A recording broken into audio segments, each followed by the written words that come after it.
Hey, friends. Happy Thursday. I have a little helper here today. Yeah. I told him he's got to be quiet and play his game while I'm doing this, but highly doubt that's going to happen. So, anyways, I hope you guys are having a great week. We are here. We got our Christmas tree up, and our scout elves are back. Yay. Anyways, this week I wanted to talk to you guys about sleep training your sick child. So this is one that it can kind of get confusing for some parents. They're not sure um, whether to continue sleep training their sick child or not. And that is the first step you will take is determining whether or not you want to pause sleep training or continue on with it. I will say that most kids are totally fine to Happy continue. now. It's only the ones who are pretty sick that sleep training needs to go on pause, and then you can start again once they feel better. But most kids seem to be okay to continue on. They just need a little extra love and care, maybe some extra naps, and that's usually all they need, and they'll be fine. But I have a couple, I want to call them rules. They're not actually rules, but there's really no other way to describe them, really, that I can think of when you're sleep training your little one that is sick. So, so the first thing that I'd like to talk about is super important and probably one that is something you should always remember when you're sleep training a sick child. And that would be to try not to create any new sleep habits, such as feeding them to sleep or rocking them to sleep, bouncing them to sleep, swaying them to sleep, taking them on a car ride to sleep. Any kind of sleep habit that involves them not falling asleep on their own. Because if you do that, it can create that habit, and that habit will stick around long after they feel better. And you'll be stuck trying to break that habit again, which can be even harder than trying to sleep train a sick child. So try not to create any sleep habits.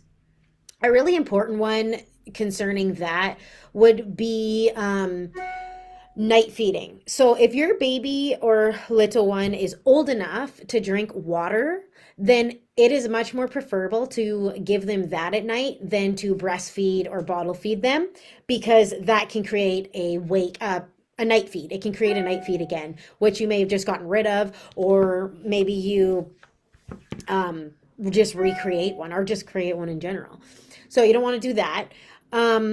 So if they are old enough, then make sure that you're giving them water instead of breastfeeding them or giving them a bottle. And once they have had their drink, you want to make sure you're putting them back in their crib awake, obviously, and let them fall asleep on their own. But I will say, if your pediatrician tells you that they need night feeds during this time, then you need to listen to your pediatrician. One thing that is important to know while sleep training your little one is you always need to be following your pediatrician's advice at all times, over a sleep trainer's advice when it comes to nutrition and things like that. You have to follow their advice. So if they tell you that you should be feeding them night feeds at night, then by all means do it. Okay, and then the next rule that I would have for you is, if you feel the need to sleep near your little one, totally fine. I totally get it. Some parents get really worried about their kids when they're sick. So if you feel like you need to sleep near them, then by all means do it. I do not recommend sleeping in the same bed as your child, but that is always your call. As sleep trainers, we don't recommend co-sleeping. But I will say that if you do want to sleep near your little one, do not bring them into your room. That's a big no-no. If you want to sleep near them, go to their room. Bring a blow-up mattress or a mattress into their room. Sleep on the floor. Sleep near them if you need to, but don't bring them into your room, because once they feel better, they're probably going to prefer sleeping in your room, and then you're going to have to break that habit. So that's a no-no. If you want to sleep near them, head on into their room. Okay, and then another thing that I want to say is really prepare yourself and get yourself ready for frequent night wakes, possibly shorter naps. Maybe not, though. The naps might actually be longer, because when a baby's sick, they need more sleep, especially if they're not getting a lot of it at night. So I mean, their naps may be shorter, they may be longer. It all depends on the child. But get ready for those frequent night wakes. Get ready for possibly shorter naps.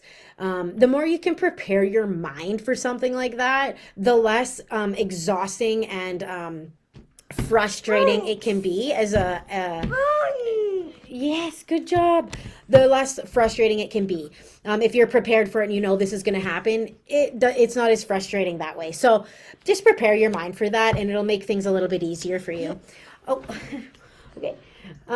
Okay, and then so the next one that I want to talk, sorry, that I want to talk about would be the exceptions are okay when you are sleep training a sick child. Exceptions are totally okay. If you feel like your child needs an extra nap, give it to them. If you feel like maybe one of their naps need to be a little longer, let them sleep longer. If you feel like they need more love, cuddles, whatever, by all means, give it to them, okay? Exceptions are totally okay when you are sleep training a sick child, and you can always get back to their normal routine, normal schedule as soon as they feel better. And then, so the last thing I want to say is just something that you should really remember. Try not to be too hard on yourself through this process because it will end. It won't go on forever. It's not going to be a forever thing. You can, if you backslide and, you know, sleep training is kind of going backwards now, totally okay. It's okay. You can always pick up where you left off with the skills they already know and they've already learned. You can pick right back up again when they feel better and you can move forward with sleep training again. So don't worry, hang in there, stay consistent as you can with your sleep training methods and everything else.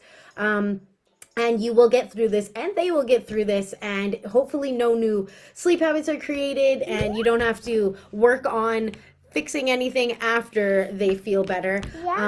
If you follow these rules, then you probably should be okay. Anyways, if you guys have any questions or comments, you can leave them in the comment box or you can join my Facebook group. It's called Sleep Little One. I help exhausted parents. I give them advice and help and tips on how to improve their little one's sleep. And I'd love to have you guys there. I would love to see you there and help you if you need help. So hope to see you there. The link is in the description box. And anyways, I'll talk to you guys later. Oh, and I did want to mention, I did write a blog on this as well. If you go to my website, which is CourtneyMcIntyre.com, then you can find that blog and it has a little graphic in there that you can save for future reference if you'd like it. That has to do with sleep training your sick little one. Anyways, that's all for me today. Hope you guys enjoy the rest of your week and have an amazing weekend. Bye.